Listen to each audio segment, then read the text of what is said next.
Hindu Mahasabha trust கமிட்டியின் சார்பில் திருப்பதி திருக்குடை 13ஆம் ஆண்டு சமர்ப்பண பாத யாத்திரை ஊர்வலம் நிகழும் குருதி வருடம் புரட்டாசி மாதம் 12ஆம் நாள் 28/9/2024 சனிக்கிழமை காலை 7 மணி அளவில் வில்லிபுத்தூர் ஆண்டாள் நாச்சியார் ரங்கமன்னார் அனுகிரகத்தோடு திருப்பதி திருமலை பிரம்மோற்சவத்தை முன்னிட்டு சென்னை எண்ணூர் அடுத்த 107வது திவ்ய தேசமான திருப்பார்கடலில் பள்ளி கொண்டிருக்கும் பெருமாள் மற்றும் ஆதிசேஷன் அவர்களின் திருமேனிகளை எழுந்தருள செய்து சுவாமி திருமஞ்சனம் கண்டு அருளிய பின் வேத வியாசர் பெருமானின் வழி தோன்றல்களும் மூத்த குடிமகளுமான மீனவ மக்களின் முழு பங்களிப்போடு திருப்பதி திருக்குடைகள் 13ஆம் ஆண்டு சமர்ப்பண பாத யாத்திரை புறப்பாடு.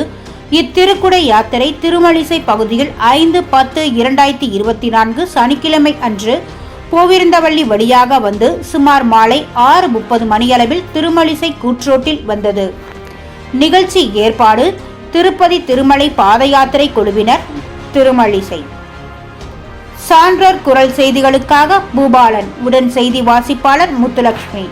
செய்திகளை உடனுக்குடன் தெரிந்து கொள்ள சான்றோர் குரல் பக்கத்தை ஃபாலோ செய்து கொள்ளுங்கள்.